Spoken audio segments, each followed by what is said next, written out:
تو اب آ جائیے سورۃ النساء کی آیت نمبر 119 کے اس پورشن پہ جس کے تحت میں نے انشاءاللہ آج داڑھی کا مسئلہ ڈیٹیل کے ساتھ ڈسکس کرنا ہے، تاکہ انشاءاللہ تعالی قیامت تک کے لیے ایک ایسٹ تیار ہو جائے کہ فرقہ واریت سے بالا تر ہو کر افراط و تفرید سے بچتے ہوئے حق بات مسلمانوں تک پہنچائی جائے، اور یہ ایشو ایک دفعہ ایسا کنکلوڈ ہو جائے کہ پھر کسی کو قرآن و سنت کے دلائل پہ کم از کم اس معاملے میں کوئی اپنی مرضی کسی کے ذہن میں ٹھونکنے کی جرت پیدا نہ ہو انشاءاللہ تعالی۔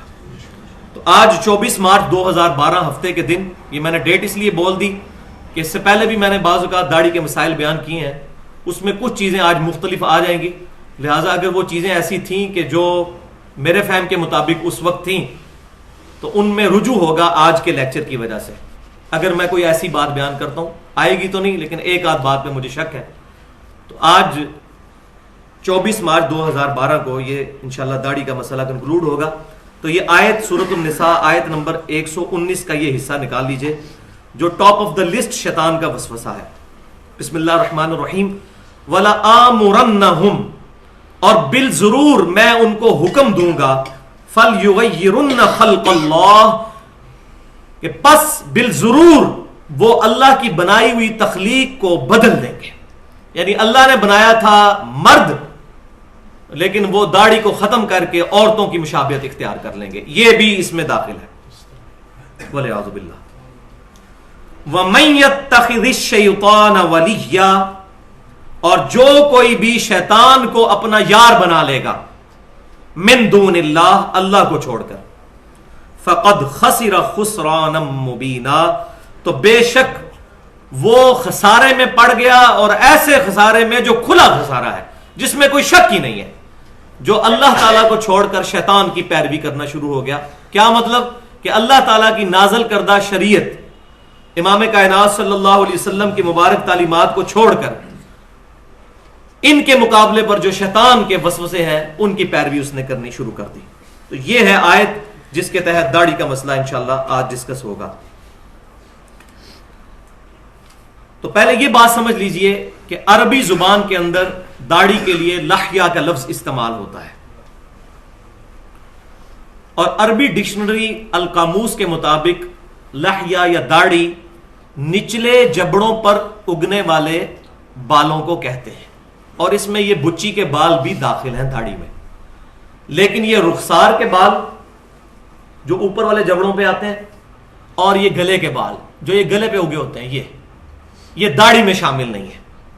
یہ بھی اگر کوئی ریموو کرتا ہے اور یہ والے ریموو کرتا ہے تو اس کو ہم یہ نہیں کہیں گے کہ وہ داڑھی صاف کر رہا ہے، ورنہ ہم علمی طور پر بے وقوف ہوں گے، اور صحابہ کرام سے خصوصاً سیدنا ابو ہریرہ سے المصنف ابن ابی شیبہ میں صحیح سند کے ساتھ موجود ہے کہ وہ رخساروں کے بال صاف کیا کرتے تھے، وہ آگے آ بھی جائیں گے انشاءاللہ احادیث۔ تو یہ ویسے ہی صاف کرے نہ کرے اس کا داڑھی کے ساتھ کوئی تعلق نہیں ہے، داڑھی یہ والا حصہ ہے یہاں سے لے کر یہ ایسے۔ اب داڑھی کی اہمیت اور اس کی فرضیت سے متعلق ڈسکشن کرنے سے پہلے دو امپورٹنٹ پوائنٹ میں ڈسکس کرنا ضروری سمجھتا ہوں۔ اس میں سے پوائنٹ نمبر 1 یہ ہے کہ داڑھی جو ہے یہ دنیا کے تمام مذاہب کے اندر شریعت کا سمبل ہے، علامت ہے، چاہے مسلمان ہو، مسلمانوں میں اس میں کوئی دوسری رائے موجود نہیں ہے کسی بھی مکتبہ فکر کی، اہل سنت کہلوانے والے تینوں گروہ، بریلوی، دیوبندی اور سلفی یعنی اہل حدیث، اور اہل تشیع بھی، اس کے علاوہ بھی جتنے مکاتب فکر موجود ہیں پوری دنیا میں، کسی کا یہ اختلاف نہیں ہے اس معاملے میں، سب یہ بات مانتے ہیں کہ امام کائنات صلی اللہ علیہ وسلم کے چہرے مبارک پر داڑھی تھی اور صحابہ کرام علیہم رضوان داڑھی رکھتے تھے۔ ہاں یہ بحث الگ وہ کرتے ہیں کہ وہ کلچرل داڑھی تھی، وہ دین کے حصے کے طور پر نہیں، یہ الگ چیز ہے، لیکن وہ رکھتے تھے، اس پہ سارے متفق ہیں۔ دوسری چیز، داڑھی کے مسئلے کے اندر کرسچنز کا بھی اتفاق ہے کہ داڑھی رکھنا یہ ان کے ریلیجن کا حصہ ہے، بلکہ آپ دیکھ لیں ہالی ووڈ نے جو 2 فلمیں بنائی ہیں، پیشن آف دا کرائسٹ اور کنگ آف دا کنگز، اس میں عیسیٰ علیہ السلام کو انہوں نے دکھایا ہے۔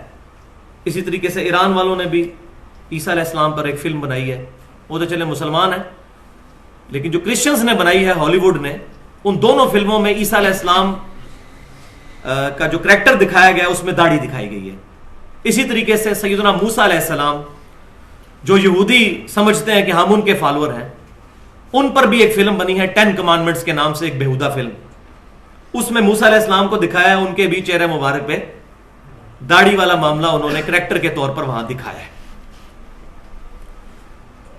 اسی طریقے سے ہندوؤں میں آپ کو یاد ہے کچھ سال پہلے ڈاکٹر ذاکر نائک کا مجادلہ ہوا تھا، ڈیبیٹ ہوئی تھی سری سری روی شنکر کے ساتھ، اور دیکھ لیں اس کے سر کے بالوں پہ بھی وہ زلفیں تھیں اور داڑھی بھی اس کی بڑی خوبصورت اور بڑا نورانی چہرہ ہے اس کا. کیونکہ ہم تو چہروں پہ ہی جاتے ہیں نا، ہم امال پہ تو عقائد پہ تو جاتے نہیں. میرے خیال ہے ہمارے کئی مولویوں سے زیادہ خوبصورت ہے وہ.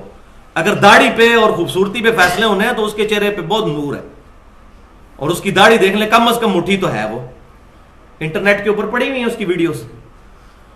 تو وہ ہندوؤں کا دنیا کے 140 ملکوں میں اس کی آرگنائزیشن چل رہی ہے. تو ہندوؤں میں بھی مذہب کی علامت کے طور پر داڑھی ہے. تو یہ ساری باتیں میں نے اس لیے بتائیں کہ دنیا کے تمام مذاہب کے اندر داڑھی کی اہمیت اپنی جگہ موجود ہے.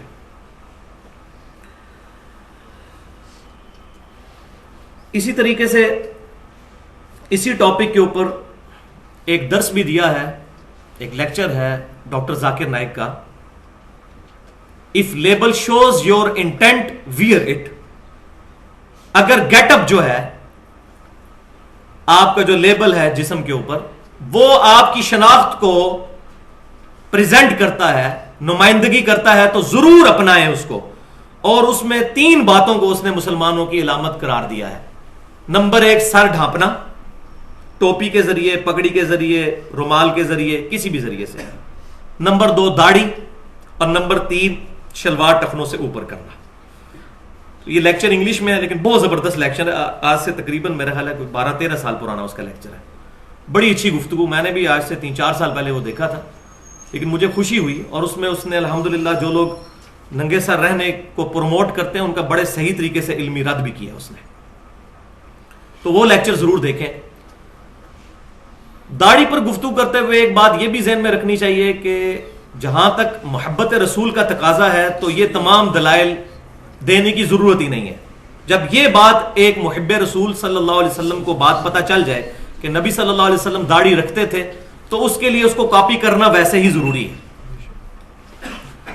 غلامی رسول میں موت بھی قبول ہے، فجر کی نماز تکبیر اولیٰ سے قبول نہیں، داڑھی قبول نہیں، کیونکہ بیوی منع کرتی ہے، ماں منع کرتی ہے، میں دودھ نہیں بخشاں گی. یہ اکثر سنتے ہیں نا آپ. تو بھائیو یہ جو حدیث صحیح بخاری اور مسلم کی متفق علیہ حدیث ہے، تم میں سے کوئی شخص اس وقت تک مؤمن ہی نہیں ہو سکتا جب تک کہ میں اسے اس کے ماں باپ، اولاد، سب لوگوں سے بڑھ کر عزیز نہ ہو جاؤں. تو یہ نعرے لگانے کے لیے مراد یہ کہ ماں باپ، اولاد، ساری دنیا ایک طرف ہو اور امام کائنات صلی اللہ علیہ وسلم اس کے مقابلے پر کوئی اور حکم ارشاد فرمائے، پھر کسی کی پرواہ نہ کی جائے. پھر اس چکر میں نہ پڑے کہ ماں دودھ نہیں بخشے گی اور بیوی جو ہے وہ تنگ کرے گی. پھر یہ فیصلہ کرنا ہے کہ کھٹا لینا ہے کہ میٹھا. اور یہاں یہ بات بھی یاد رکھیں کہ جو میں نے بیان کیا کہ کرسچنز کی بھی علامت ہے، تو کسی کے ذہن میں یہ سوال آ سکتا ہے کہ ویٹیکن سٹی کے اندر جو پوپ بیٹھا ہوا ہے اس وقت، کیتھولک کا ہیڈ، اس کی تو داڑھی کوئی نہیں ہے، تو ان کی مذہبی علامت نہ ہوئی. تو یہ یاد رکھیں کہ آج کے جو کرسچنز ہیں یہ پریکٹسنگ ہے ہی نہیں ہے. مسلمان کون سے پریکٹسنگ ہے؟ مسلمانوں میں بھی اکثریت نے داڑھی نہیں رکھی ہوئی. تو اس کی وجہ سے ان کی بکس چینج نہیں ہو جائیں گی، ان کی کتابیں داڑھی کی طرف گائیڈ کرتی ہیں. عیسیٰ علیہ السلام کی وہ داڑھی بناتے ہیں جب بھی وہ فلمیں بناتے ہیں یا تصویریں بناتے ہیں یا معاذ اللہ بت بناتے ہیں، ان کے وہ داڑھی شو کرتے ہیں. تو عیسائی اور یہودی جو اس وقت خود کر رہے ہوں یہ ان کے دین کی ریپریزنٹیشن نہیں بلکہ کتابوں سے ہے، جیسا کہ مسلمانوں کا دین بھی کتابوں میں ہے، شخصیات کے اندر نہیں ہے. تو یہ بات کلیئر ہونی چاہیے. یہ پہلا پوائنٹ میں نے ڈیٹیل کے ساتھ ڈسکس کیا. دوسرا پوائنٹ اس میں یہ ہے کہ آج کے دور کی بہت بڑی پرسنالٹی ہیں، اور میں سمجھتا ہوں کہ انٹلیکچوئل لیول پر ہمارے معاشرے کے انٹیلیجنسیا تک جس طریقے سے ان کی دعوت پہنچی ہے اور جس طریقے سے ان کو بات کرنے کا ڈھنگ ہے، اس میں وہ اپنی مثال آپ ہے، جاوید احمد غامدی صاحب. میں ان فنیٹکس مولویوں کی طرح ان کی چند غلطیاں پکڑ کے ان کو 0 سے ملٹیپلائی نہیں کروں گا. مولوی سارے بھی مل لیں اور ان کے خلاف کتابیں لکھ لیں، جو نوجوانوں کے دل میں ان کے لیے عزت ہے وہ ختم نہیں کر سکتے. لہذا کسی کی بھی غلطی کو غلطی کہنا چاہیے، اس کی ہر بات کو غلط نہیں کہہ دینا چاہیے. تو میں اگرچہ ان کی بہت عزت کرتا ہوں، میں نے بہت کچھ ان سے سیکھا ہے، لیکن جن معاملات میں ان کا ہمارے سلف کے ساتھ اختلاف ہے اس میں ہم ان کے ساتھ نہیں ہیں. غلطی کسی سے بھی ہو سکتی ہے. مثال کے طور پر 2 عقیدے کے مسئلے ہیں جس میں مجھے ان سے اختلاف ہے. ایک وہ جو سنت اور حدیث کے اندر فرق کرتے ہیں. ہم اہل سنت کا منہج یہ ہے کہ سنت اخذ کرنے کا سورس تواتر نہیں ہے بلکہ حدیث ہے. تواتر کو بھی ہم مانتے ہیں اگر حدیث کے خلاف نہ ہو تو، اور وہ عملی تواتر کو پرائورٹی دیتے ہیں. اور دوسرا نزول عیسیٰ اور حیات مسیح علیہ السلام کا مسئلہ ہے، اس میں مجھے ان سے اختلاف ہے. اور 2 فقہی مسائل ہیں جس میں ان سے اختلاف ہے، ایک پردے کے مسئلے پہ اور دوسرا داڑھی والے مسئلے پہ. آپ کو حیرانگی ہوگی کہ محترم جاوید احمد غامدی صاحب نے 80s کے اندر ایک مضمون لکھا تھا جس میں انہوں نے ثابت کیا تھا کہ داڑھی اسلام کا شعار ہے. اس وقت اس چیز کے وہ قائل تھے، لیکن بعد میں ان کے ساتھ ایسا معاملہ ہوا کہ وہ غلطی کا شکار ہوئے. لیکن دوسری طرف بھی مولویوں نے اس مسئلے کو اس طریقے سے ایڈریس نہیں کیا جس طریقے سے اس ایشو کو ایڈریس ہونا چاہیے تھا. اور میں اشتہار پڑھ رہا ہوتا ہوں، وہ لکھا ہوتا ہے جناب رد غامدیت، کتابیں پوری لکھی ہوئی ہیں، رد پرویزیت. غلام پرویز اور جاوید احمد غامدی میں زمین اسمان کا فرق ہے. ہم نے پڑھا ہی کوئی نہیں ہوا. غلام احمد پرویز تو قرآن پاک کے ساتھ کھلواڑ کرتا تھا، اس نے تو قرآن پاک کی دھجیاں بکھیر دی ہیں. جاوید احمد غامدی صاحب کا تو مسئلہ یہ نہیں ہے، بلکہ جس طریقے سے جاوید احمد غامدی صاحب نے رد کیا ہے غلام پرویز کا، کسی نے نہیں کیا. لہذا ان دونوں میں بہت فرق ہے. آپ رد پرویزیت ضرور کریں، لیکن وہ اب یہ کہنا مذہب غامدیت، یہ طریقہ غلط ہے کسی کو سمجھانے کا. اس طریقے سے آپ خود ڈفرنس کریٹ کر لیں گے. اور غامدی صاحب سے بھی میں سمجھتا ہوں ہزاروں گنا بڑی پرسنالٹی مولانا مودودی رحمت اللہ علیہ، میں سمجھتا ہوں کہ صدیوں میں ان کی مثال پیش کرنا مشکل ہے. آج جتنی ریولوشن آئی ہوئی ہے قرآن پاک کے حوالے سے، چاہے ڈاکٹر اسرار ہوں یا عبد الرحمن کیلانی صاحب ہوں اہل حدیث میں بہت بڑے عالم، یہ سب لوگ ان کی مولانا مودودی کی تفسیر پڑھ کے چینج ہوئے. میں یہ کوئی مولوی تو نہیں تھے، خود ان سے پوچھیں. آج اہل حدیث مکتبہ فکر میں سب سے زیادہ کتابیں عبد الرحمن کیلانی صاحب کی ہیں. ان کی کیا بیک گراؤنڈ ہے؟ وہ تو اینٹوں کا بٹا چلاتے تھے، وہ تو تفہیم القرآن پڑھی تو چینج ہوئے، اور ان کی تفسیر آپ پڑھ کے دیکھیں سارا کچھ وہ مولانا مودودی سے انہوں نے نقل کیا. اب مودودی صاحب سے اگر کہیں 2-4 غلطیاں ہو گئی تو بھائی اس کی وجہ سے وہ 0 سے ملٹیپلائی تو نہیں ہو جائیں گے. ورنہ الحمدللہ ہم نے تو ان بزرگوں کی غلطیاں نکالی ہیں جن کے لوگ مقلد ہو چکے ہوئے تھے. امام احمد صاحب بریلوی صاحب کی کتنی بڑی بڑی غلطیاں، شیخ اشرف علی تھانوی صاحب کی کتنی بڑی بڑی غلطیاں، امام ابن تیمیہ کی کتنی بڑی بڑی غلطیاں میں نے کتابوں سے پوائنٹ آؤٹ کی ہیں. آج بڑے بڑے علماء کی زبانیں بند ہو چکی ہیں کہ ہاں جی ہمیں تو پتہ ہی نہیں تھا غلطیاں. تو اب میں امام ابن تیمیہ کی وہ غلطیاں پکڑوں اور احمد صاحب بریلوی صاحب کی غلطیاں پکڑ کے شیخ اشرف علی تھانوی صاحب کی غلطیاں پکڑ کے ان کو 0 سے ملٹیپلائی کر دوں، کتنا بڑا ظلم ہے. جو ان کی غلطیاں ہم ان کو غلطیاں کہیں گے، جو ان میں اچھی باتیں ہیں وہ لے لیں. دوسری طرف تو ہم یہ کہتے ہیں کہ شیطان بھی کوئی اچھی بات کرے تو لے لیں، جیسے صحیح بخاری میں ہے کہ آیت الکرسی کا وظیفہ شیطان نے دیا تھا. اور بھائی شیطان سے بھی بدتر ہو چکے ہیں معاذ اللہ مولانا مودودی یا ابن تیمیہ یا احمد صاحب بریلوی یا شیخ اشرف علی تھانوی صاحب. تو یہ اپنی سوچ تھوڑی سی فرقہ واریت سے ہم بدلیں اور ہوش کے ناخن لیں، ورنہ یقین کریں 2% کی عزت نہیں رہے گی ان علماء کی اگر وہ اس طریقے سے بدتمیزی کے ساتھ کسی کی اصلاح کرنے کی کوشش کریں گے. پازیٹیولی چیزوں کو ایڈریس کریں. تو اب آ جائیے اللہ کا نام لے کر میں اب اس کی ڈسکشن شروع کرتا ہوں داڑھی کی اہمیت کے اوپر. تو پہلی حدیث صحیح بخاری اور صحیح مسلم کی متفقن علیہ حدیث ہے کہ امام کائنات صلی اللہ علیہ وسلم نے لعنت فرمائی ہے ان مردوں پر جو عورتوں کی مشابہت اختیار کرتے ہیں اور ان عورتوں پر جو مردوں کی مشابہت اختیار کرتی ہیں. تو داڑھی منڈانا بھی مردوں کا عورتوں کی مشابہت اختیار کرنا ہے، کیونکہ یہ بات بالکل طے ہے کہ اللہ تعالیٰ نے لمبے بالوں کے ذریعے عورتوں کو زینت بخشی. میں نے پچھلی دفعہ ڈیٹیل سے ڈسکس کیا تھا بالوں کا مسئلہ. اور مرد کو داڑھی کے ذریعے زینت بخشی.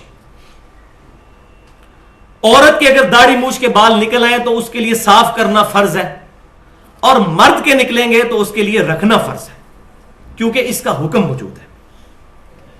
اور ان کو ریموو کرنا اسی آیت کے تحت ہے جو شیطان نے کہا تھا وَلَآمُرَنَّهُمْ فَلْيُغَيِّرُنَّ خَلْقَ اللَّهِ سورۃ النساء آیت نمبر 119 کہ میں بالضرور انہیں حکم دوں گا کہ اللہ کی بنائی ہوئی تخلیق کو، یہ اللہ کی بنائی ہوئی تخلیق کو بدل دیں گے، وَلِعَوْذُ بِاللَّهِ تعالی۔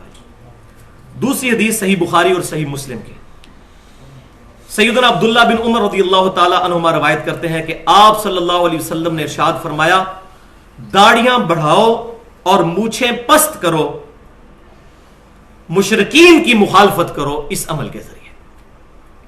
اور مسند امام احمد میں یہ الفاظ ہیں کہ یہود و نصارہ کی مخالفت کرو داڑیاں بڑھا کر اور مونچھیں پست کر کر، اور صحیح مسلم کے الفاظ یہ ہیں کہ مجوسیوں کی مخالفت کرو داڑیاں رکھ کر اور مونچھیں پست کر کے، کیونکہ مجوسیوں کا یہ عمل تھا کہ وہ داڑیاں منڈاتے تھے اور لمبی لمبی مونچھیں رکھا کرتے تھے، ایران کے لوگ۔ تو آپ صلی اللہ علیہ وسلم نے اس کی مخالفت کرنے کا حکم فرمایا۔ لہذا اگر کوئی شخص اتنی داڑھی رکھ لے کہ جو عرف عام میں داڑھی ہو،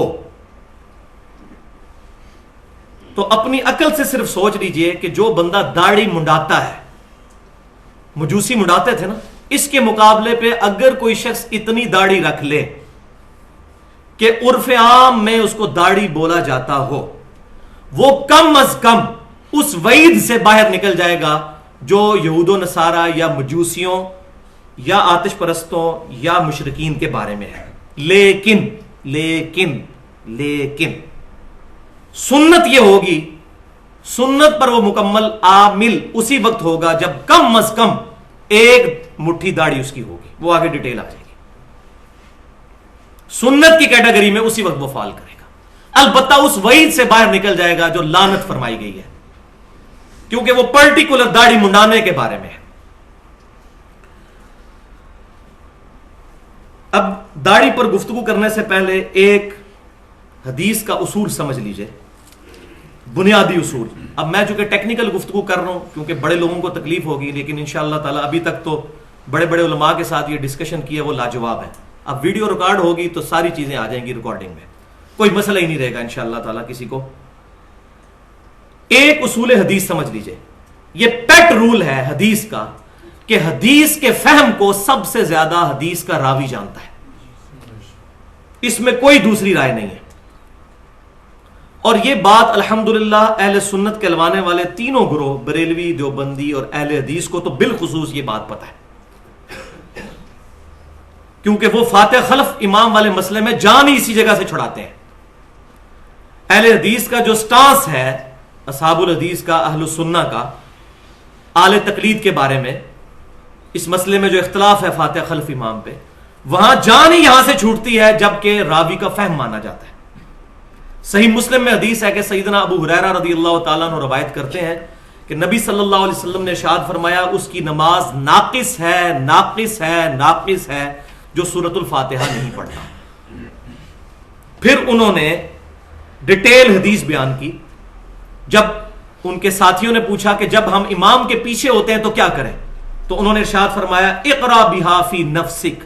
یہ حدیث کے الفاظ نہیں، سیدنا ابو ہریرہ کا فتویٰ ہے کہ دل میں آہستہ آہستہ ساتھ ساتھ سورہ فاتحہ پڑھا کرو، کیونکہ میں نے نبی صلی اللہ علیہ وسلم سے سنا کہ اللہ تعالیٰ نے ارشاد فرمایا، حدیث قدسی ہے کہ نماز میں نے اپنے اور اپنے بندے کے درمیان برابر تقسیم کر لی ہے۔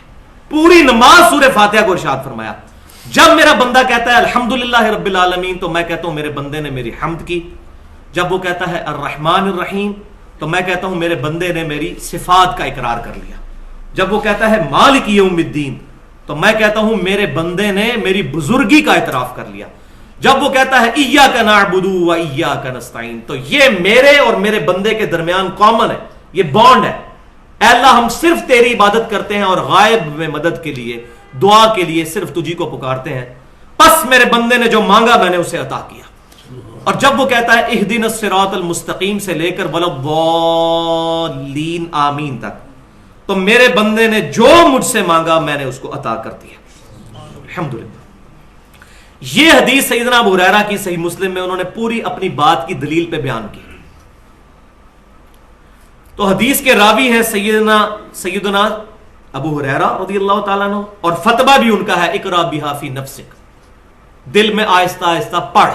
اقرا پڑھنے پہ آتا ہے، سوچنے پر یا دل میں خیال لانے پہ نہیں آتا.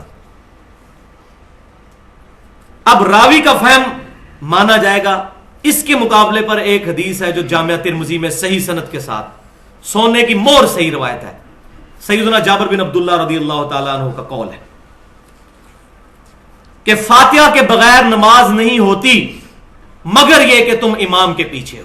یعنی امام کے پیچھے ہو تو پھر ہو جائے گی، فاتحہ نہ بھی پڑھو، لیکن ویسے اکیلے پڑھو تو فاتحہ کے بغیر نماز نہیں ہوتی.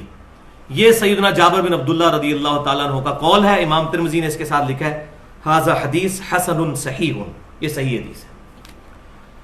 اس حدیث کے تحت سیدنا جابر بن عبداللہ رضی اللہ تعالیٰ عنہ کے قول پر عمل کرتے ہوئے اگر کوئی شخص امام کے پیچھے سورۃ الفاتحہ نہ بھی پڑھے تو اس کی نماز ہو جائے گی، اگر وہ اس اصول حدیث کو نہیں مانتا. وہاں اہل سنت اہل بدعت سے جان ہی اسی طریقے سے چھڑاتے ہیں کہ نہیں، جابر بن عبداللہ رضی اللہ تعالیٰ عنہ اس حدیث کے راوی نہیں ہے جس حدیث میں آیا کہ فاتحہ کے بغیر نماز ناقص ہے، یا عبادہ بن صامت کی حدیث ہے رضی اللہ تعالیٰ عنہ کی کہ جو سورہ فاتحہ نہیں پڑھتا، جو بخاری مسلم کی متفق علیہ حدیث ہے، اس کی نماز نہیں ہوتی. اس کے راوی سیدنا ابو ہریرہ ہے، اور ابو ہریرہ کا فتویٰ ہے رضی اللہ تعالیٰ عنہ اقرا بہا فی نفسک. لہذا ہم حضرت ابو ہریرہ کے قول کو ترجیح دیں گے جابر بن عبداللہ کے قول پر. اب بات آپ کو ساری سمجھ آ گئی. یہ پھکی ہے علماء کے لیے جن کو مسئلہ ہو جائے گا تو انشاءاللہ ان کو ہمیشہ سورہ فاتحہ کا مسئلہ سامنے یاد آئے گا جب وہ داڑھی والے مسئلے میں اہل سنت کی فکر سے اختلاف کریں گے. لہذا یہ میں نے شروع میں کلیئر کر دیا. اب ہماری خوش قسمتی ہے کہ صحیح بخاری اور مسلم کی یہ حدیث کہ داڑیاں بڑھاؤ اور مونچھیں پست کرو، اس کا راوی وہ شخص ہے جو ذخیرہ احادیث میں سیدنا ابو ہریرہ رضی اللہ تعالیٰ عنہ کے بعد سب سے زیادہ حدیثیں روایت کرنے والے ہیں. سیدنا عبداللہ بن عمر رضی اللہ تعالیٰ عنہما، تقوی کا پہاڑ، سب سے بڑھ کر متبع سنت. صحیح بخاری اور مسلم کے الفاظ ہیں عبداللہ بن عمر رجل صالح. عبداللہ بن عمر نیک مرد، میرے نبی صلی اللہ علیہ وسلم کی مور ہے عبداللہ بن عمر پر.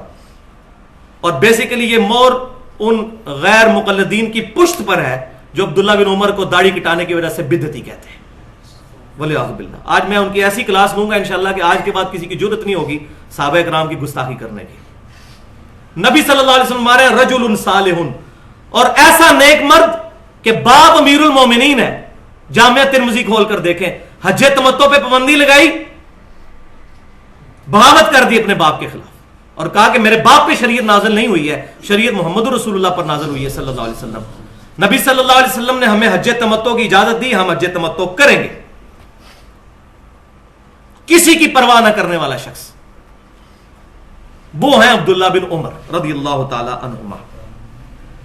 اب یہ حدیث داڑھی اور مونچھوں کے متعلق عبداللہ بن عمر سے ہے. مونچھوں کا مسئلہ اور داڑھی کا مسئلہ میں عبداللہ بن عمر سے ہی ثابت کروں گا انشاءاللہ تعالی. تو پہلے آ جائیں مونچھوں کو ڈسکس کر لیتے ہیں. صحیح بخاری اور مسلم کی متفق علیہ حدیث جو میں بیان کر چکا عبداللہ بن عمر سے کہ داڑیاں بڑھاؤ اور مونچھیں پست کرو، تو صحیح بخاری میں ساتھ ہی امام بخاری رحمۃ اللہ علیہ عبداللہ بن عمر کا عمل بھی لے آئے کہ عبداللہ بن عمر رضی اللہ تعالی عنہما اپنی مونچھیں اتنی پست کرتے تھے کہ پیچھے جلد کی سفیدی نظر آتی تھی، جس طرح میری مونچھوں کے پیچھے اس وقت نظر آ رہی ہے آپ کو سفیدی.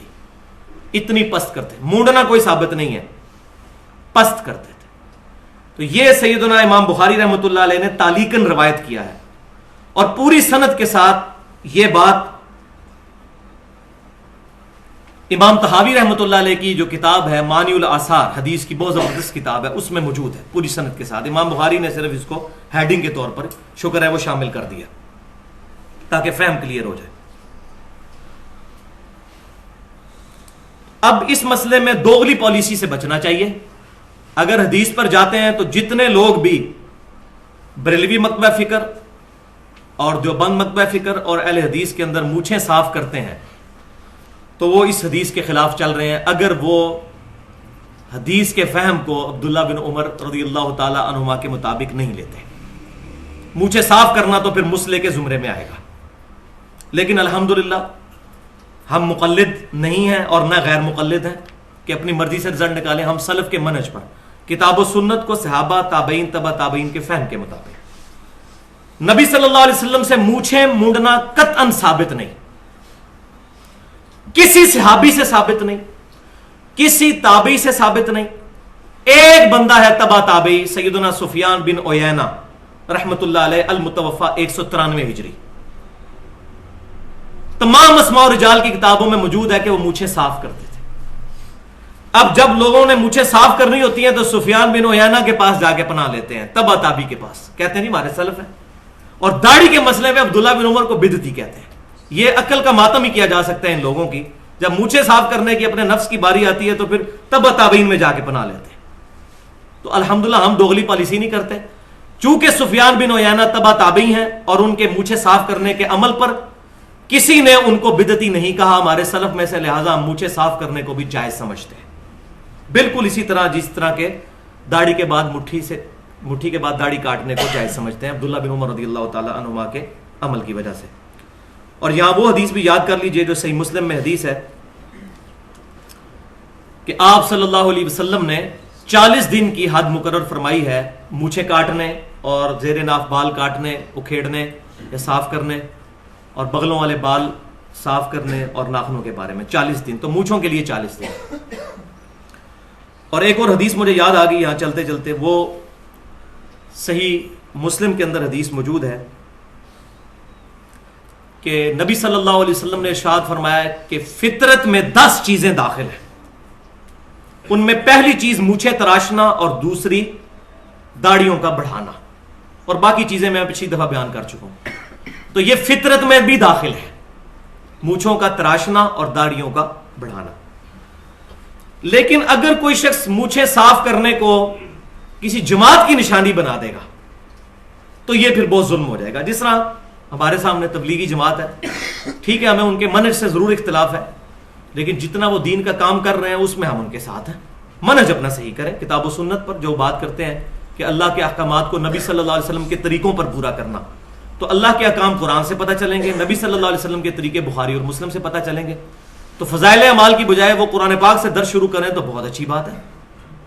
لیکن میں نے یہ آبزرو کیا, خود بھی تبلیغی جماعت کے ساتھ بھی عرصہ گزرا, دعوت اسلامی کے ساتھ بھی گزرا, جس طرح دعوت اسلامی نے ریڈ پگڑی کو اپنی نشانی کے طور پر باندھ لیا ہے.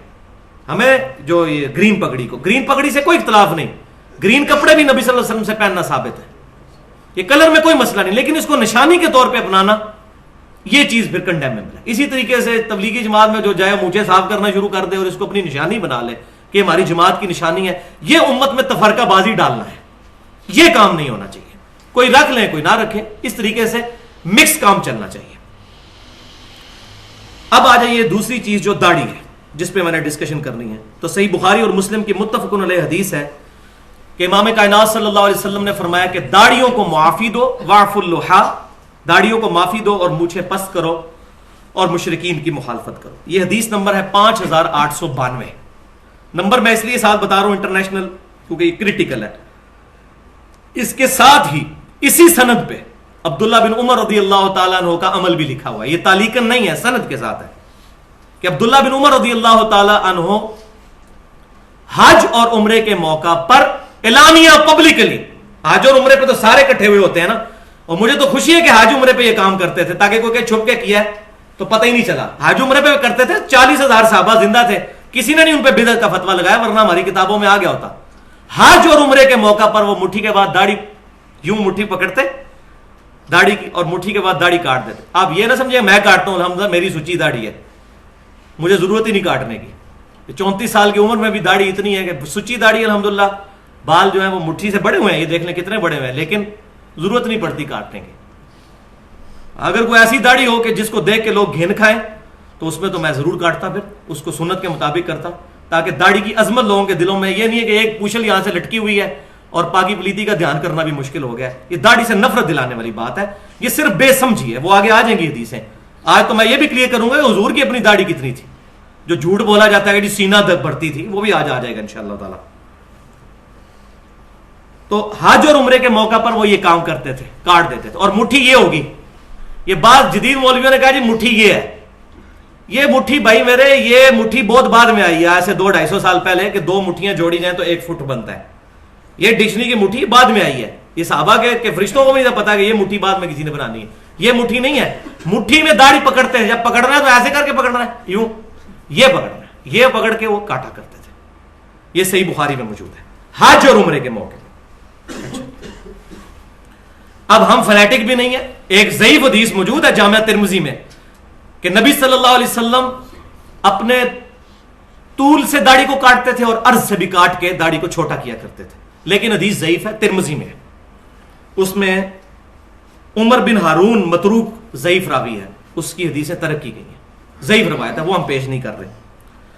اس حدیث کے اوپر دو اعتراض ہوتے ہیں علمی, ایک علمی ہے اور ایک غیر علمی جاہلانہ اعتراض ہے.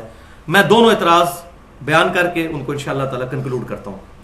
پہلا اعتراض جو علمی کیا جاتا ہے وہ یہ ہے کہ جی حج اور عمرے پہ یہ کرتے تھے نا, عام دنوں میں تو نہیں کرتے تھے. اچھا, حج اور عمرے پر کرنا ان کا اعلانیہ ہے, اور آپ تو داڑھی کاٹنے کو, کینچی لگانے کو کہتے ہیں حرام, حج عمرے پہ تو اس سے بڑا حرام ہوگا. کیوں کاٹتے تھے وہ؟ تو کیا آپ حج عمرے پہ قائل ہیں؟ تو کہیں گے نہیں, تو پھر آپ تو دلیل ہی نہیں پیش کر سکتے. تو حج اور عمرے پر کاٹتے تھے, تو یہ بھی آپ کی غلط فہمی ہے. آپ سے مراد وہ لوگ جن کو یہ غلط فہمی. عبداللہ بن عمر رضی اللہ تعالی عنہما, عبداللہ بن عباس رضی اللہ تعالی عنہما, سیدنا ابو ہریرہ رضی اللہ تعالی عنہ, تینوں چوٹی کے صحابہ مطلقاً داڑھی کاٹا کرتے تھے مٹھی کے بعد. وہ میں آپ ثبوت دینے لگا ہوں. الموطا امام مالک, امام مالک وہ شخصیت جن سے 700 حدیثیں صحیح بخاری میں امام بخاری نے لی ہیں دو واسطوں سے. الموطا امام مالک میں گولڈن چین کے ساتھ یہ حدیث ہے. گولڈن چین آپ کو پتا ہے نمبر 1 روایت جو امام بخاری فرماتے ہیں کہ امام مالک نے سنا ہو نافع سے, اور نافع نے عبداللہ بن عمر سے, اور عبداللہ بن عمر نے رسول اللہ صلی اللہ علیہ وسلم سے. یہ گولڈن چین ہے اس روایت کے اوپر. الموطا امام مالک میں انٹرنیشنل نمبرنگ کے مطابق 895 نمبر اثر ہے کہ عبداللہ بن عمر رضی اللہ تعالیٰ عنہ نے جس سال حج کرنا ہوتا اس سال پھر رمضان سے لے کر حج تک اپنی داڑھی کے بالوں کو اور سر کے بالوں کو نہیں کاٹتے تھے. کس سال؟ جس سال حج کرنا ہوتا اس سال رمضان سے لے کر حج تک نہ سر کے بال کاٹتے تھے نہ داڑھی کے بال, پھر حج سے فارغ ہو کے کاٹتے تھے. اچھا, اس سال نہیں کاٹتے تھے, رمضان سے لے کر حج تک, یعنی عام حالت میں کاٹتے تھے. بالکل واضح چیز. تو یہ واضح ثبوت ہے کہ عبداللہ بن عمر رضی اللہ تعالیٰ عنہما صرف اس سال ہی داڑھی کے بال نہیں کاٹتے تھے جس سال حج کرنا ہوتا تھا, وہ بھی رمضان سے لے کے حج تک آگے پیچھے کاٹتے تھے. اس کے بعد امام مالک وہی حدیث لے کے آئے جو صحیح بخاری اور مسلم میں ہے, صحیح بخاری کے اندر, کہ عبداللہ بن عمر رضی اللہ تعالیٰ عنہما حج کے موقع پر مٹھی کے بعد داڑھی کاٹ لیتے تھے. یہ دونوں حدیثیں الحمدللہ امام مالک کٹھی لے کے آئے ہیں, مسئلہ ہی حل کر دیا.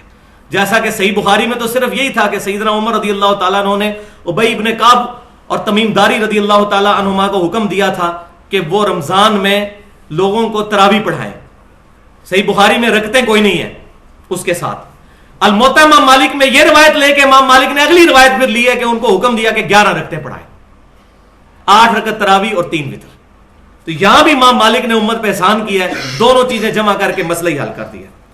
اور الحمدللہ یہی بات ہے جو سنن نبی داؤد کے اندر انٹرنیشنل نمبرنگ کے مطابق 2357 نمبر حدیث ہے, اکلوتی حدیث ہے رمضان کی دعاؤں پہ. اس کے علاوہ رمضان کی کوئی دعا ثابت نہیں ہے صحیح سند کے ساتھ.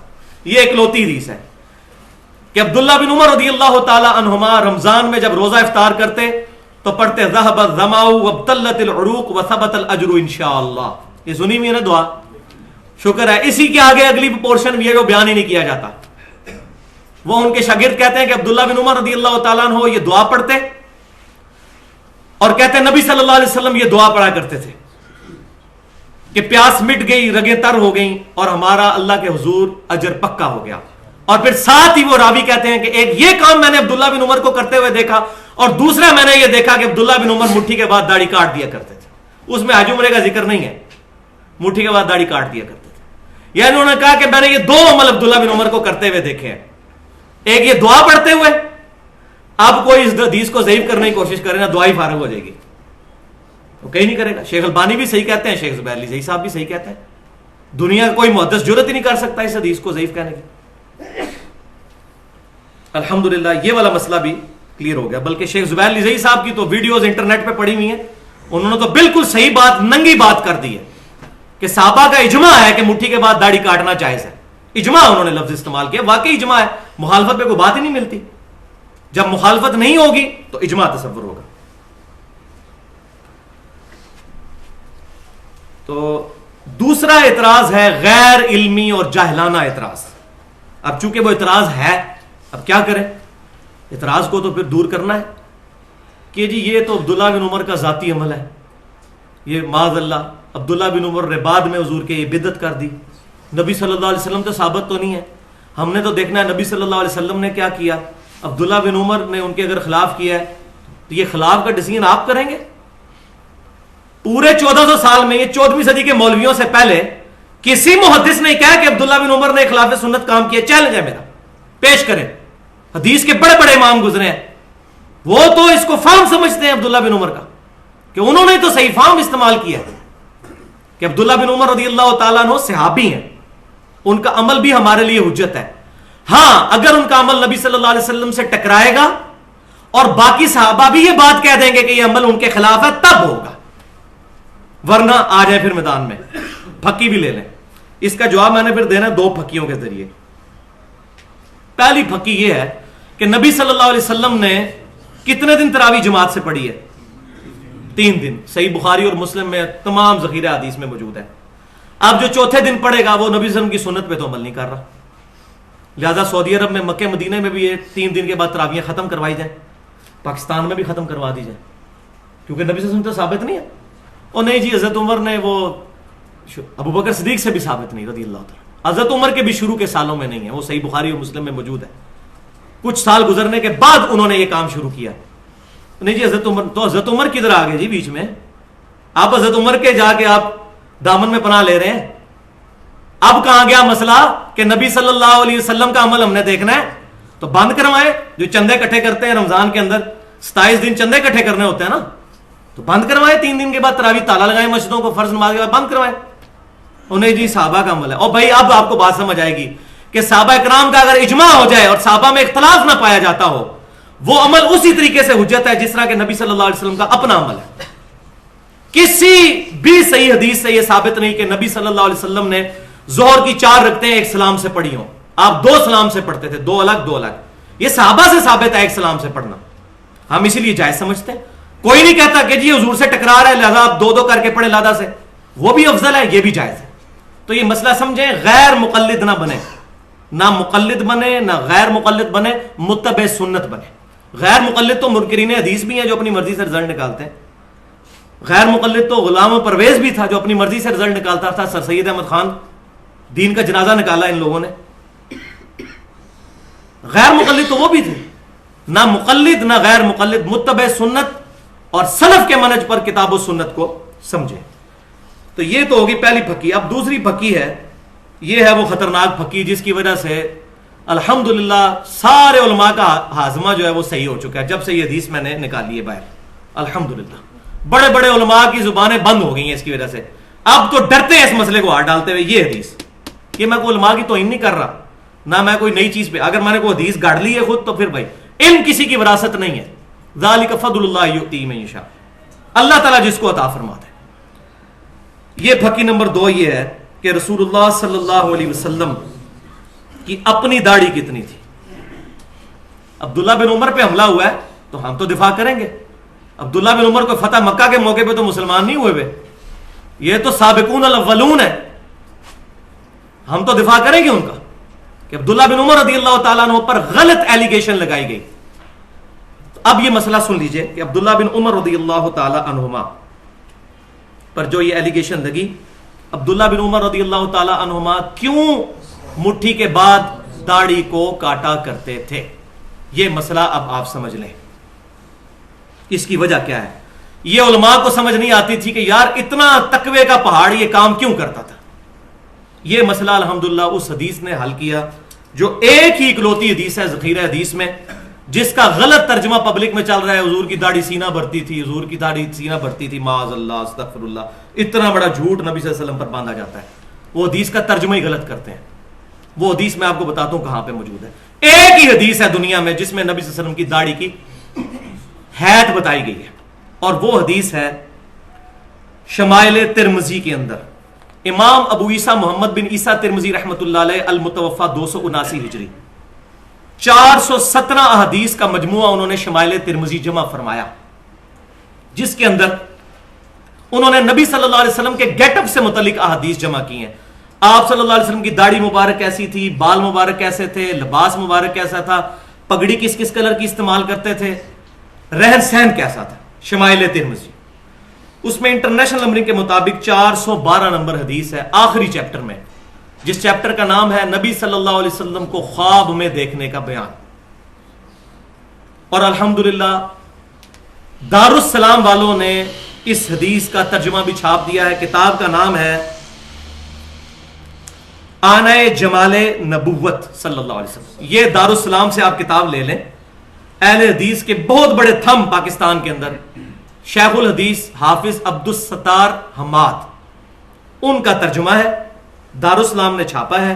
یہ حدیث انہوں نے اس میں لی ہے, ترجمہ میں ان کا بیان کروں گا تاکہ مسئلہ حل ہو جائے, کسی کو اختلاف نہ رہے. حدیث کیا ہے کہ یزید الفارسی رحمت اللہ علیہ جو مصحف لکھا کرتے تھے, شمائل ترمذی میں یہ روایت یہاں سے شروع ہوتی ہے. وہ ایک دن عبداللہ بن عباس رضی اللہ تعالیٰ عنہ کے پاس آئے اور کہنے لگے کہ میں نے نبی صلی اللہ علیہ وسلم کو خواب میں دیکھا ہے.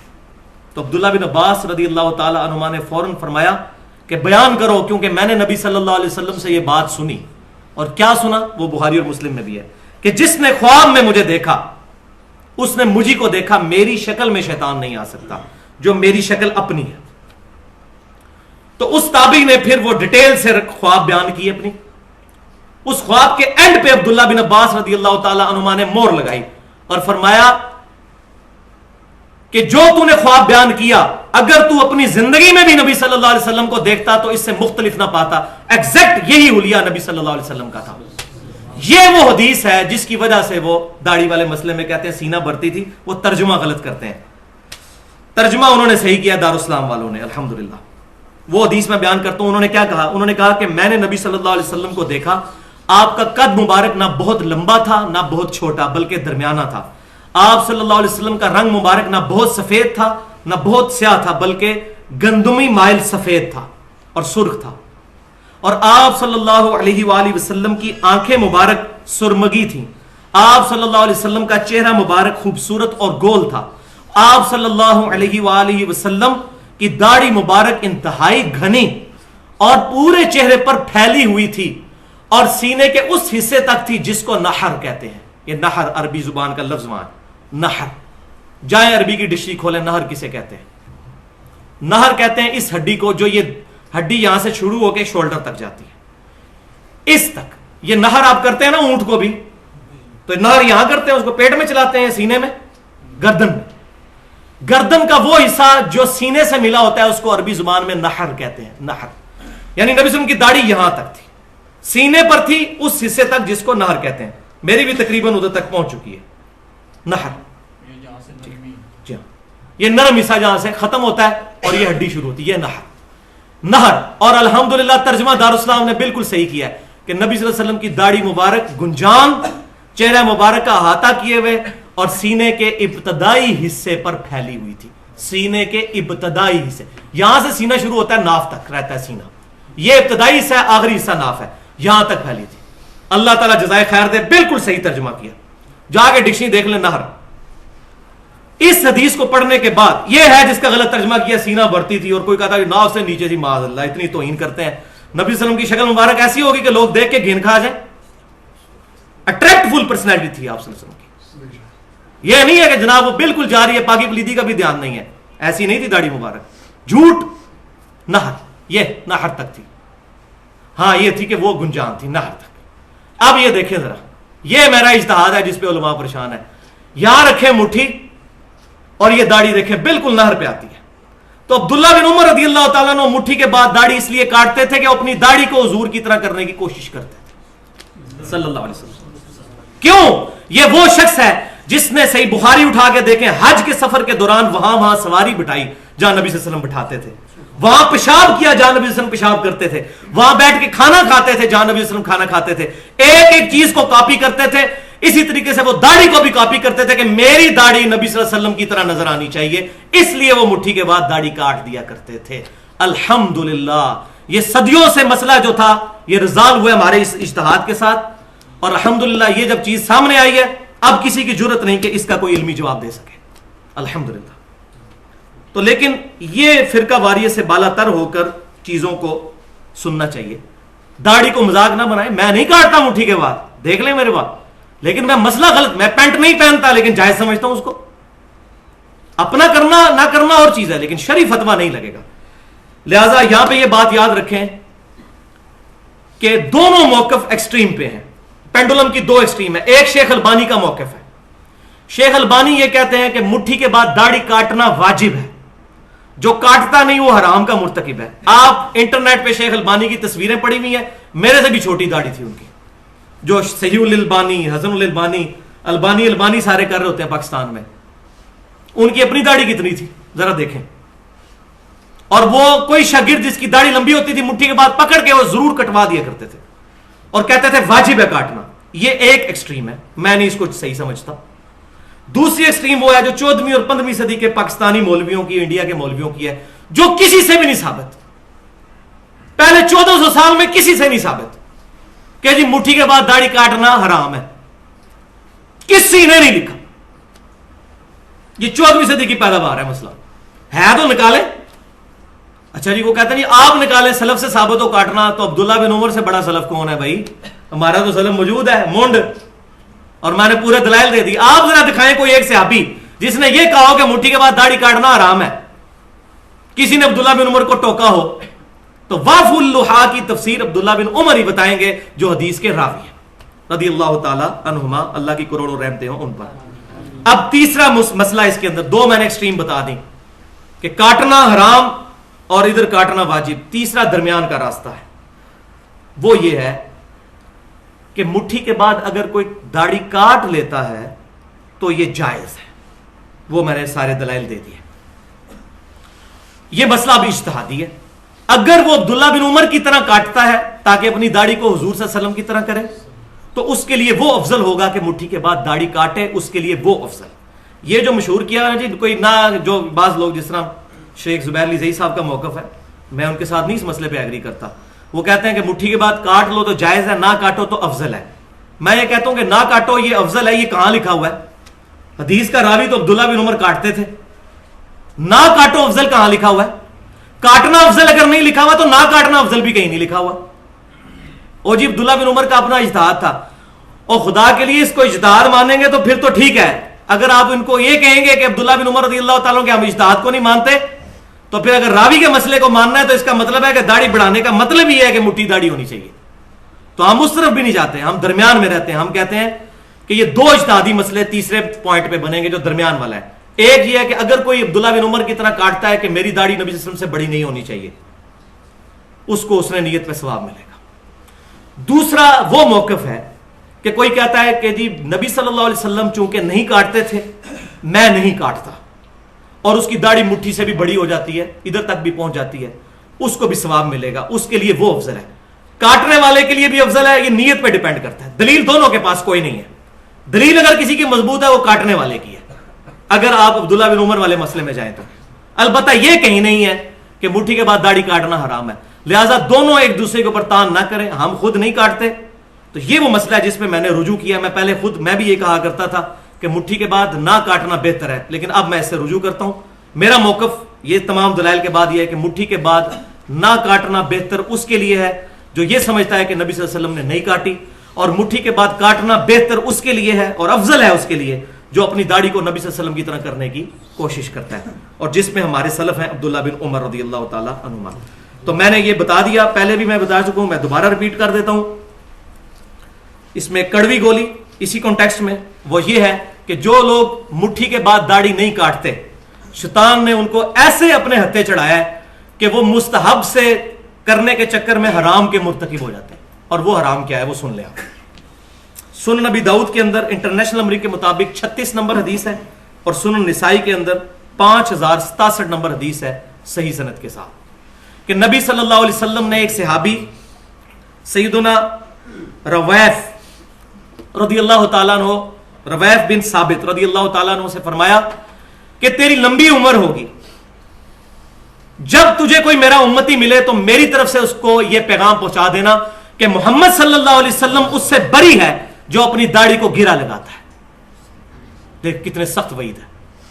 آپ جن کی داڑھی مٹھی سے بہت لمبی ہوتی ہے، کاٹتے نہیں ہیں مستحب کام کرنے کے لیے، اور حرام کے مرتکب ہو جاتے ہیں یوں اس کو اندر کر کے۔ یہ دیکھیں مولوی تقریباً 70% یہ کام کرتے ہیں، اور وہ خوش ہو رہے ہوتے ہیں کہ ہم بڑی نیکی کر رہے ہیں، نہیں کاٹ رہے، حالانکہ کاٹ لینا تو وہ بہتر ہے بجائے اس کے ایک داڑھی کو گرا لگا لیں۔ اب آپ جن کی داڑھی کو گرا لگے نا اور وہ داڑھی والے مسئلے بولیں ان کو آپ تو حرام کام کر رہے ہو، آپ پہ تو واضح نص موجود ہے۔ تو یہ شیطان نے ایسا ان کو چھوٹی نیکی کرانے کے چکر میں حرام کا مرتکب کر دیا۔ تو داڑھی کو گرا لگانا یہ حرام ہے۔ تو اگر آپ یہ داڑھی کو گرا کیوں لگا رہے ہیں؟ وہ خود بھی چاہتے ہیں کہ داڑھی خوبصورت نظر آئے، ٹھیک ہے، یہی تو ہم کہتے ہیں بھائی۔ اب یہ نہیں ہے کسی کی یہ پوچھل لمکی ہوئی ہے ادھر اور وہ اس طرح ہی چھوڑ دیتا ہے، برابر کر لیں یار، مٹھی سے زیادہ رکھ لیں لیکن داڑھی برابر تو رکھیں۔ ایسی داڑھی نہ ہو کہ دیکھ کے لوگ گھن کھا جائیں گے یہ پتہ نہیں کون بندہ آ گیا۔ لیکن اس میں یہ بھی بات یاد رکھیے، جو لوگ باوجود اس کے یہ کام نہیں کرتے ان کے بارے میں بھی نفرت دل میں نہ رکھیں۔ دیکھیں آج کے دور میں اتنی لمبی داڑھی رکھنا بہت ہمت کا کام ہے، اور یہ کہنا یہ خارجیوں والی شکل بنائی ہوئی ہے یہ بھی بہت ظلم ہے۔ دیکھیں یہ جو کچھ انہوں نے کیا ان کے پیچھے بھی محبت کار فرما ہے۔ ان بیچاروں کو پتہ نہیں، علمی کمزوری ہے، کوئی چیز ان کو بتا دیں احسن طریقے کے ساتھ، لیکن بدگمانی نہ کریں۔ اب آپ سن لیجئے کہ مصنف ابن ابی شیبہ میں 38,000 صحابہ کے اقوال اور احادیث کا مجموعہ، دنیا کا سب سے بڑا، اس میں کن کن صحابہ کے بارے میں ہے کہ مٹھی کے بعد داڑھی کاٹتے تھے۔ عبداللہ بن عمر، عبداللہ بن عباس، سیدنا ابو ہریرہ رضی اللہ تعالیٰ۔ عبداللہ بن عباس کے بارے میں بھی موجود، عبداللہ بن عمر کے بارے میں موجود، اور سیدنا ابو ہریرہ کے بارے میں تو یہاں تک ہے کہ وہ یہ رخسار کے بال بھی جو داڑھی میں نہیں آتے، ہمارے لوگ سمجھتے ہیں کہ یہ بھی داڑھی ہے اور یہ بھی داڑھی ہے، وہ بھی کاٹا کرتے تھے۔ اور تابعین میں سے ابراہیم نخعی اور قاسم بن محمد بن ابی بکر، بخاری مسلم کے راوی، حضرت ابوبکر صدیق رضی اللہ تعالیٰ عنہ کے پڑپوتے، یہ سارا کام وہ کیا کرتے تھے۔ اب آخری مسئلہ انشاءاللہ 5-7 منٹ میں کنکلوڈ کرتا ہوں تاکہ یہ آج ایک جگہ ریکارڈنگ میں چیز آ جائے۔ یہ مسئلہ وہ ہے داڑھی کو رنگنے سے متعلق۔ یہ تھوڑا سا ٹائم لگنا ہے اس میں، داڑھی رنگنے کے بارے میں، کیونکہ اس مسئلے میں آج کل خصوصاً یہ جو جماعت المسلمین والے غیر مقلد ہیں انہوں نے اس کو واجب کے درجے میں پہنچا دیا ہے کہ جو داڑھی نہیں رنگتا وہ حرام کا مرتکب ہے۔ اور ٹھیک ہے، علاج ہے۔ وجہ یہ ہے کہ جب آپ یہ والا فتویٰ لگائیں گے کہ مٹھی کے بعد داڑھی کاٹنا حرام ہے اور صحابہ کرام کے فہم کو نہیں مانیں گے تو وہ بھی پھر یہی کریں گے۔ نبی صلی اللہ علیہ وسلم سے تو سفید داڑھی رکھنا کوئی نہیں ثابت، آپ تو داڑھی رنگتے تھے، تو وہ پھر اس طریقے سے آپ پہ چڑھیں گے۔ تو یہ سلف کا فہم چھوڑنا ہے، یہ بھی ایک سمجھے پکی ہے اس مسئلے میں، اور دلیل ہے ان لوگوں کی جو مٹھی کے بعد داڑھی کاٹنے کو جائز سمجھتے ہیں داڑھی رنگنے والا مسئلہ، کیونکہ سیم الفاظ ہیں، صحیح بخاری اور مسلم کی متفق علیہ حدیث ہے، یہود و نصارہ کی مخالفت کرو، وہ داڑیاں نہیں رنگتے، تم داڑھی رنگو۔ آؤ ہاں بچہ جی مداح نہیں چھوڑ، جنہوں نے داڑھی نہیں رنگی ہوئی اور کہتے ہیں مٹھی تو بعد کٹنا حرام ہے اور ان کی داڑھی سفید ہے تو ہم کہیں گے یہ یہودیوں اور عیسائیوں والی ہے۔ حدیث ہے واضح حکم کہ یہود و نصارہ کی مخالفت کرو، وہ داڑھی نہیں رنگتے، تم داڑھی رنگو۔ لیکن نہیں، ایسا نہیں، ہم سلف کا فارم لیں گے، ہم دوغلی پالیسی نہیں رکھیں گے کہ ادھر آئے تو وہ مسئلہ مان لیں، ادھر جائے تو وہ مسئلہ مان لیں۔ ہماری پالیسی وہی ہے کہ ہم دیکھیں گے کہ احادیث کے راوی کیا داڑھی رنگتے تھے یا نہیں، صحابہ کا عمل ہم دیکھیں گے۔ دوسری حدیث صحیح بخاری اور مسلم کی متفق علیہ حدیث، یہ تو اور مور ہے کہ عبداللہ بن عمر رضی اللہ تعالیٰ عنہ اپنی داڑھی کو سرخ رنگ سے رنگا کرتے تھے، سر کے اور داڑھی کے بالوں کو، اور پھر کہا کرتے تھے نبی صلی اللہ علیہ وسلم بھی رنگتے تھے، میں بھی اسی لیے رنگتا ہوں۔ لہذا وہ جو حدیث صحیح بخاری مسلم میں آتی ہے، انس بن مالک کہتے ہیں کہ حضور صلی اللہ علیہ وسلم کے 20 سے زیادہ بال سفید نہیں تھے سر اور داڑھی کے۔ اس سے مراد یہ نہیں ہے کہ آپ سفید بال رکھتے تھے، وہ ٹرانزیشن پیریڈ ہوتا تھا، ظاہر ہے کہ رنگ کیا پھر بیچ میں ہلکا بھی ہو جاتا ہے نا، پھر دوبارہ اس پیریڈ کے دوران انہوں نے یہ بات کی ہے کہ یہ سفید بال چند تھے کن پٹی پہ اور بچی پہ، بس باقی ساری کالی تھی۔ آپ وسلم کی داڑھی، آپ کی خوبصورتی تھی کالی داڑھی، معجزہ تھا۔ وفات تک 20 سے زیادہ بال سفید نہیں تھے، میرے ہو چکے ہیں سر کے 20 سے زیادہ سفید۔ اب وہ صحیح مسلم کی حدیث کہ جو سیدنا ابوبکر صدیق رضی اللہ تعالیٰ عنہ کے والد ابی قحافہ رضی اللہ تعالیٰ عنہ کو حضور کی خدمت میں پیش کیا گیا، سفید داڑھی ان کی اور سفید بال۔ حضور صلی اللہ علیہ وسلم نے فرمایا کہ اپنی داڑھی کو رنگو، اس کا سفید رنگ بدلو، لیکن کالے رنگ سے اجتناب کرو، کالے رنگ سے اجتناب کرو۔ کالے کے علاوہ کوئی رنگ بھی، کوئی مہندی بھی استعمال کر سکتے ہیں، ڈارک براؤن بھی، گرے بھی، کوئی کلر بھی استعمال، لیکن کالے رنگ سے اجتناب کرنا ہے۔ لہذا یہ حکمی حدیث ہوگی، اور اس حدیث کے راوی ہیں جابر بن عبداللہ رضی اللہ تعالی عنہما، یہ ابھی کہافہ والی۔ اور جابر بن عبداللہ رضی اللہ تعالیٰ عنہ کی اپنی داڑھی سفید تھی، خود حدیث روایت کر رہے ہیں ابھی کہافہ والی۔ تمام مسمع اور رجال کی کتابیں اٹھا کے دیکھیں، سفید داڑھی تھی۔ اس سے کیا پتا چلا کہ سفید داڑھی اگر کوئی رکھ لے تو جائز ہے، بہتر یہ ہے کہ سرخ کرے۔ اگر لفظی مطلب پہ جانا ہے غیر مقلدین کی طرح، غیر مقلد اور اصحاب الحدیث میں بہت فرق ہے۔ اصحاب الحدیث، اہل حدیث اور اہل سنت وہ ہوتا ہے جو غیر مقلد نہ ہو، نہ مقلد نہ غیر مقلد، بلکہ کتاب و سنت کو سلف، صحابہ، تابعین، تبع تابعین کے منہج کے مطابق مانتا ہوں۔ اگر غیر مقلدین والا چکر کرنا ہے، جماعت المسلمین تکفیریوں والا، تو پھر تو وہ ٹھیک کہتے ہیں کہ یہ فرض ہے رنگنا۔ اور اگر صحابہ کے فام کو لینا ہے تو جابر بن عبداللہ خود راوی ہیں، اور وہ داڑھی نہیں رنگا کرتے تھے۔ بلکہ اس سے بڑی دلیل کہ سیدنا علی رضی اللہ تعالیٰ عنہ کے بارے میں سیدنا امام شعبی، ایک امام شعبہ ہے، ایک شعبی ہے، ان سے المستدرک للحاکم میں کسی نے پوچھا کہ کیا حضرت علی کی زیارت آپ نے کی ہے؟ تو انہوں نے کہا ہاں، میں نے سیدنا علی کو دیکھا ہے، ان کے سر اور داڑھی کے بال سفید ہوا کرتے تھے۔ اور سیدنا علی عام صحابی نہیں ہے، علیکم بسنتی و سنت الخلفاء راشدین، بلکہ صحیح مسلم میں نے ایک حدیث پڑھی پچھلے دنوں، حضرت عائشہ سے کسی نے موزوں پہ مسح کا مسئلہ پوچھا، اعلیٰ حضور صلی اللہ علیہ وسلم کی وہ سفر میں ساتھی ہوا کرتی تھی، سیدہ عائشہ نے کہا یہ مسئلہ علی سے پوچھو، علی مجھ سے بڑا عالم ہے۔ لہذا ان رافضیوں کا رد ہوا جو حضرت عائشہ رضی اللہ تعالیٰ عنہ پر تان کرتے ہیں۔ حضرت عائشہ اتنی عزت کرتی تھی حضرت علی کی، فرمایا علی مجھ سے بڑا عالم ہے، وہ حضور کے زیادہ قریب تھا۔ پھر وہ بندہ حضرت علی کے پاس آیا، انہوں نے بتایا کہ مسافر کے لیے 1 دن اور 1 رات، 3 دن اور 3 رات، اور مقیم کے لیے 1 دن اور 1 رات ہے موزوں پر مسح کی مدت۔ یہ صحیح مسلم میں اٹھا کے دیکھ لیں موزوں کے مسح والا چیپٹر۔ تو سیدنا علی کی داڑھی سفید تھی، الحمدللہ۔ اس طرح مصنف ابن ابی شیبہ میں سیدنا ابو ذر غفاری رضی اللہ تعالیٰ عنہ، سیدنا صائب بن یزید رضی اللہ تعالیٰ عنہ، اور تابعین میں سے سیدنا مجاہد، سیدنا طاؤس، سیدنا سعید بن جبیر، ان کے پائے کا کون تابعی ہو سکتا ہے؟ ان تمام کی داڑیاں اور سر کے بال سفید تھے، یہ نہیں رنگتے تھے۔ لہذا یہ پتا چلا کہ رنگنا یہ وہ مطلب نہیں کہ یہود و نصارہ کی مخالفت کرو، مراد یہ کہ رنگنا بہتر ہے۔ اب اس کو داڑھی والے مسئلے پہ بھی لے آئیں کہ یہود و نصارہ کی مخالفت کرو، داڑھی رکھو، بہتر یہ ہے، سنت یہ ہے کہ کم از کم مٹھی ہو، اتنی ہونی چاہیے، اور اس سے بڑھ کر کوئی رکھتا ہے تو جائز ہے، اگر کاٹتا ہے تو بھی جائز ہے، دونوں مسئلے اپنی جگہ پر موجود ہیں۔ تو الحمدللہ ہمارا یہ والا مسئلہ بھی اس پوائنٹ آف ویو سے کنکلوڈ ہو گیا۔ آخری حدیث جو میں بیان کرنا آج ضروری سمجھتا ہوں، خصوصاً علماء کے حوالے سے، صحیح مسلم کی تو بیان کر دی کہ سیاہ رنگ سے اجتناب کرو، لیکن ابو داؤد کی حدیث بھی سن لیں کہ نبی صلی اللہ علیہ وسلم نے فرمایا، سنن ابی داؤد کے اندر یہ حدیث موجود ہے کہ آپ صلی اللہ علیہ وسلم نے ارشاد فرمایا کہ قرب قیامت میں، کتاب اللباس چیپٹر میں ہے ابو داؤد کے، قرب قیامت میں ایسے لوگ پیدا ہوں گے آخری زمانے میں جو کبوتروں کے سینے کی طرح اپنے بالوں کو رنگیں گے، کالا کریں گے۔ جیسا کبوتر آپ دیکھیں نا، وائٹ کبوتر، تو اس کا سینہ یہاں سے کالا ہوتا ہے، جس کا یہ سینہ مطلب یہ داڑھی، اور ایسے لوگ قیامت والے دن جنت کی خوشبو بھی نہیں پائیں گے۔ استغفر اللہ وتوب الیہ۔ کئی لوگ میں دیکھتا ہوں کہ وہ لوگ اپنی داڑھیوں کو سیاہ کرتے ہیں۔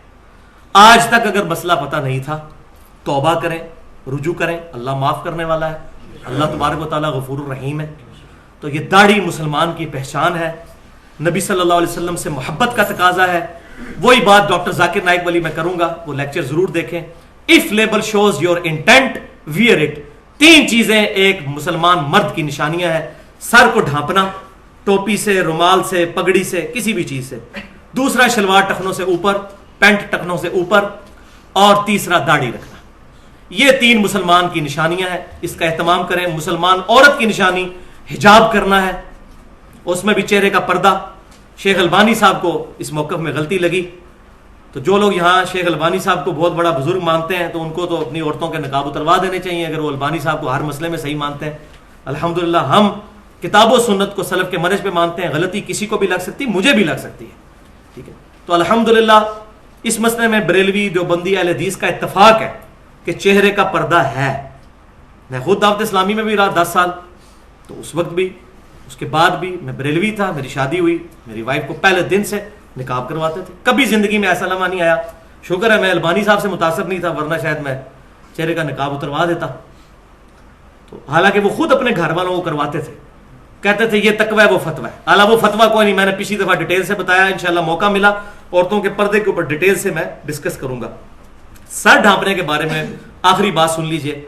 سورۃ الاعراف کی 31 نمبر آیت ایمانداری سے خود جا کے گھر پڑھ لیں کہ اللہ تعالیٰ نے فرمایا کہ جب مسجدوں میں آؤ تو زینت کے ساتھ آؤ، اور زینت ہماری اسی صورت میں ہوگی جب ہم اپنے آپ کو نبی صلی اللہ علیہ وسلم کے قریب کریں گے. اگر کوئی شخص عام حالت میں ٹوپی یا پگڑی یا رومال سر پہ نہیں بھی رکھتا، مرد نماز میں ضرور اہتمام کرے. او جی عام حالت ہی نہیں رہتا، نماز ہی کیوں رکھے؟ تو یہ تو اسی طرح کوئی کہ جی کوئی فجر کی نماز نہیں پڑھتا باقی 4 کیوں پڑھے؟ وہ جتنی دیر کے لیے وہ افضل عمل. اسی طریقے سے ایک بندہ عام حالت میں ٹخنوں سے نیچے شلوار کرتا ہے لیکن نماز میں وہ اوپر کر لیتا ہے تو اس کو اپریشیٹ کرنا چاہیے. آہستہ آہستہ چیزیں سمجھ آتی ہیں، ہمیں ایک دن میں سمجھ آئی ہیں، ابھی تک یقین کریں ہر روز ہی کوئی نئی بات پتہ چلتی ہے. تو یہ لرننگ پیریڈ انسان کا جاری رہتا ہے. تو یہ مسلمان کا شعار ہے. لہذا سر ڈھانپ کے، کیونکہ ہماری سنت کی خلاف ورزی کرنے کی وجہ سے کوئی بندہ کتاب و سنت کے منہج سے متنفر ہو گیا، اس سے بڑا کوئی ظالم شخص نہیں ہوگا کہ ہمیں وہ بوڑھے بوڑھے ہو چکے ہیں اور اس طرح بالوں کو کنگھی بھی ہوئی ہوتی ہے اور ننگے سر آگے نماز پڑھ رہے ہوتے ہیں، ان کو دیکھ کے کوئی بندہ مسجد میں کہہ دی ان کی حالت دیکھو کیا بنی ہے، شکلیں مسلمانوں والی ہیں، اور متنفر ہو گیا، تو پھر یہ ظلم ہے. ہمیں کتاب و سنت کی تعلیمات کو اللہ تبارک و تعالی سلف کے فہم کے مطابق عمل کرنے کی توفیق عطا فرمائے. آج میں نے جو حق بات کی اللہ تعالیٰ ہمارے دلوں میں راسخ فرمائے. اگر کوئی غلط بات میرے منہ سے جذبات میں نکل گئی اللہ تعالیٰ ہمارے دلوں سے معاف کر دے. انشاءاللہ یہ داڑھی والا مسئلہ بھی اہل سنت پاک .com کے اوپر الگ سے بھی اپلوڈ ہو جائے گا انشاءاللہ. اور یہ آج کا جو لیکچر نمبر 65 ہے یہ بھی انشاءاللہ آج رات کو اپلوڈ ہو جائے گا.